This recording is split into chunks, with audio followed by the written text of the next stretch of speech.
Here are the directions for music in the 1970s and 1980s. We're going to be going through this slideshow, looking at the lyrics. You have access to the lyrics, and we'll be going one page at a time. You want to complete this sheet. We really just want to write down the initial thought of the song and the possible impact on the decade. We'll be listening to these songs in class, but we will not be listening to these songs for this screencast because of copyright issues. So we're first going to start off with the genre of disco, which is gaining a lot of momentum primarily in the late 1970s. And for these particular two songs here, I picked YMCA because there is a connection to the gay rights movement. Keep in mind, a lot of homosexuals will come out of the closet in the 1970s, and as a result of that, possibly these individuals will become homeless as a result of families disowning them.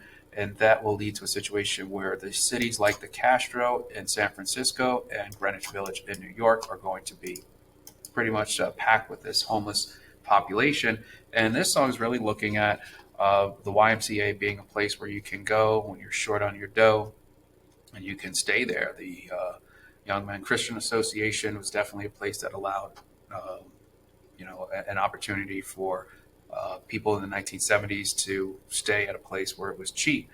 And this was something that was definitely going to help with some of those individuals who did not have homes. So there's a connection to be made to the gay rights movement. And as far as Saturday Night Fever, this was a popular song from the 1970s, was also highlighted in the film Saturday Night Fever, which definitely was a big hit for that particular decade.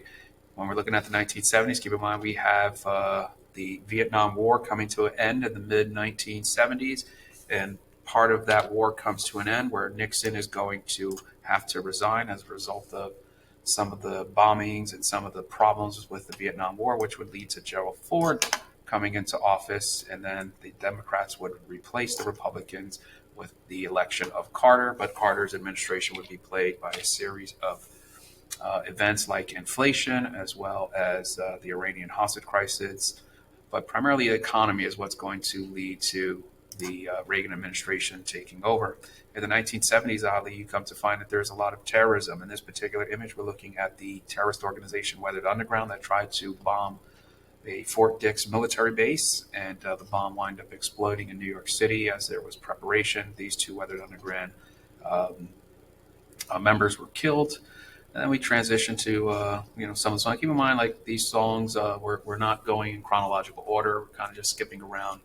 Bohemian Rhapsody, I selected this particular song here because of the lead singer and his bout with AIDS that ended his life in the 1980s. So this Bohemian Rhapsody was a pretty big group, or Queen was a pretty great big group, and this song was definitely an unexpected hit. And we'll see the impact of that when we get to the 1980s, because again, I selected this one because of its popularity in the 1970s, but also considering the fact that the lead singer would lose his life to AIDS. As far as the song Apache, this is a song that is really a song that has a beat, but it's crucial for the evolution of hip hop. So when you're listening to this song, or pretty much any song, when you get to that chorus.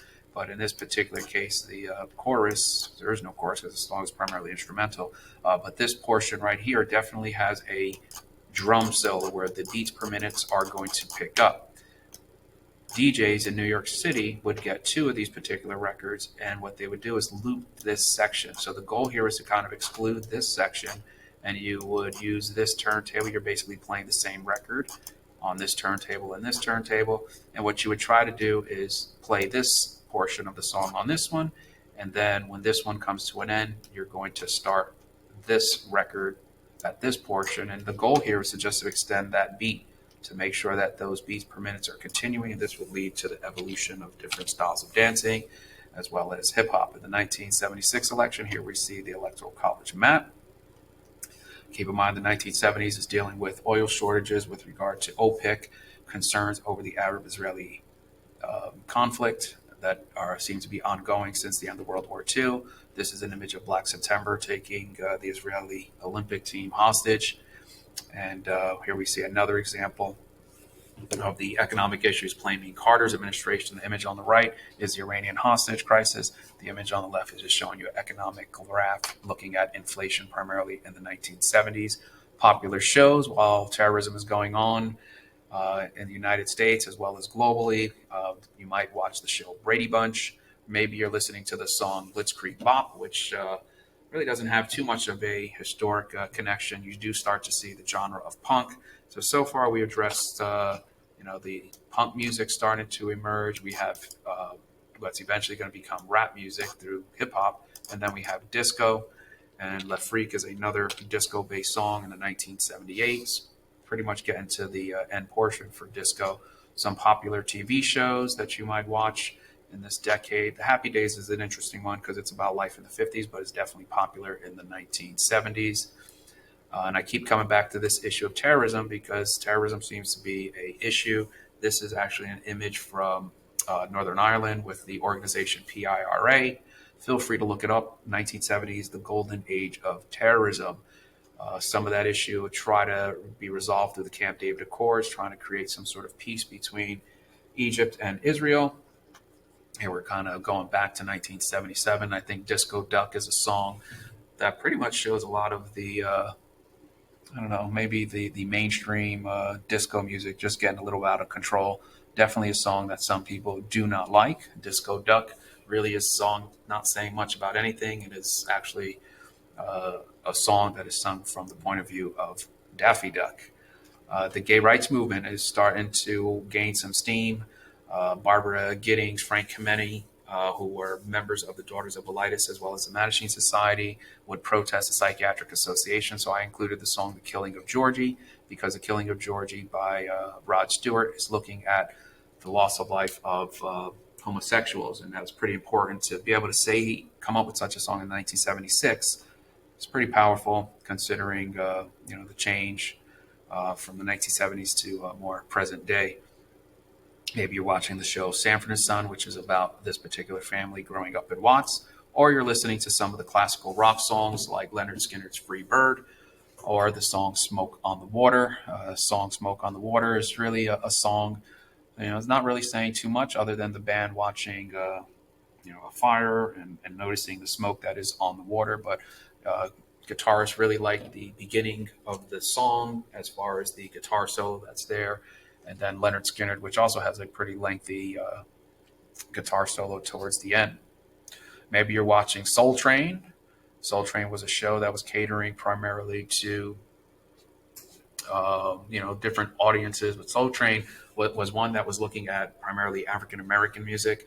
American Bandstand would have been another one, but probably not focusing too much on that particular style of music. And notice how I keep coming back to these questions, what was going on in the U.S. during the 1970s terrorism.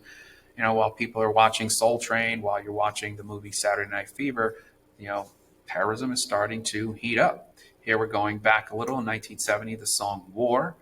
With this particular song War, you start to, considering the time of this decade, 1970s, definitely an anti-war song.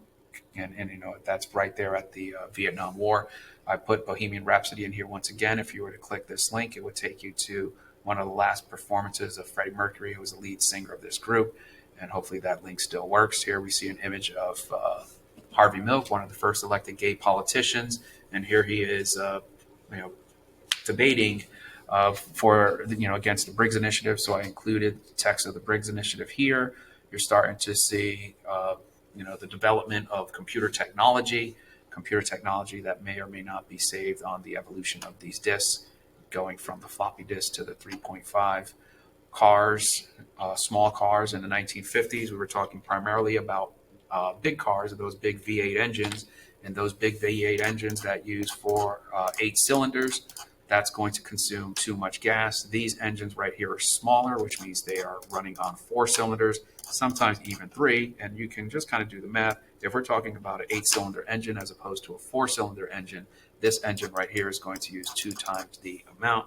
That would be the significance of this particular slide here. The Trade Center starting to come to the end. Started construction in 1968, 1974. If you were not aware, Philippe Petit, a tightrope walker, would walk between both of the towers once they were completed in 1974. A way to potentially gather some information would be through the purchase of an encyclopedia. In the 1970s, the South Bronx was exposed to a lot of poverty, and we already addressed a lot of the disco music, but by the time you get to the end of the decade, there's a movement to end disco and the Disco Sucks movement. If you were to click this link, it would lead to a link about a baseball intermission that is trying to promote this idea that disco sucks. One last song from the 1970s is the song The Big Payback, 1973, from James Brown.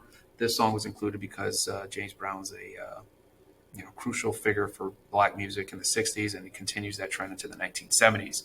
The song Rapture, going back to some of that punk evolution of music, with the song Rapture, not actually punk, but this song right here, Blondie did have some sort of connections with members of the punk group from the club CBGB. And she's kind of a bridge between, or Blondie, the song Rapture is a bridge between that punk music and the hip hop songs. When you listen to the last verse of the song Rapture, the lead singer is definitely using a style of music that would be an example of rap music for later on. So there's a debate.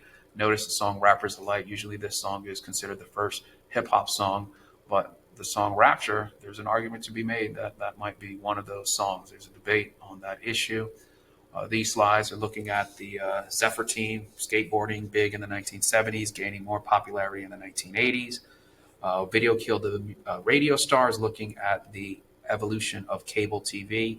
And if you were a musical artist in the 1950s, 1960s, 1970s, your songs, you did not really have to worry about a video. By the time you get to the 1980s with songs being, having videos, you're going to have to now, worry more about your image. And that's the point of this song, Video Killed the Radio Star. If you are ever wondering where the trend of using like so much comes, you probably want to look at Valley Girl. Valley Girl is a slang type style of speaking. And they're kind of picking up on that in this song, Valley Girl. They eventually would make a movie about it. There is no connection between the two other than this concept of the Valley Girl. And the Valley Girl is probably more likely to use the word like in her speech patterns, which is why you keep saying the word like here. The song Bonzo Goes to Bitburg, a song criticizing President Ronald Reagan in the 1980s because Reagan was delivering a speech at a place where Nazi war criminals were possibly buried in. The Ramones would make this song to criticize Reagan for delivering a speech, and he should be conscious of the fact of where he is delivering that speech. The 1970s going into the 1980s, at the start of the 80s, we're just still dealing with the Iran-Contra affair, and it would not be until Reagan would take office that the hostages were released. They were just too tired of dealing with Carter, the president, pictured right here. There would be another hostage crisis in Lebanon. This is the country north of Israel. And, during the 1980s, Israel and Lebanon would be engaged in a war. And there was a hostage crisis that was there, which indirectly may lead to the Iran-Contra affair of the 1980s. While you're listening to the song Living on a Prayer by Bon Jovi, there's probably a good chance that you are familiar with the situation going on with Oliver North. Oliver North, who may or may not have been a scapegoat for the Reagan administration while he's trying to trade weapons with Iran, considering the long-term history between Iran and the United States. 1970s going into the 1980s, you start to see Atari into the video game market. Cell phone use is starting to emerge. Here we start to see the origins of text. This one you can call from your home and just put the numbers in and they would register on this screen here. This was an interesting one because you needed to call a number, speak to a dollar number, speak to an operator, and then the operator would be the one inputting the text there. People definitely have some privacy concerns with that. Challenger explosion was NASA trying to expand its space exploration. The space shuttle would wind up exploding in 1986. In the late 80s, the Tiananmen Square incident. Video games are on rise. Toys and cartoons, Saturday morning cartoons, toys seem to be something that kids are definitely interested in because you don't have too much technological influence. Some shows in the 1980s, The Cosby Show, Three's Company, the show Dallas, and maybe in 1983 you're listening to the song Girls Just Want to Have Fun, which is pretty self-explanatory.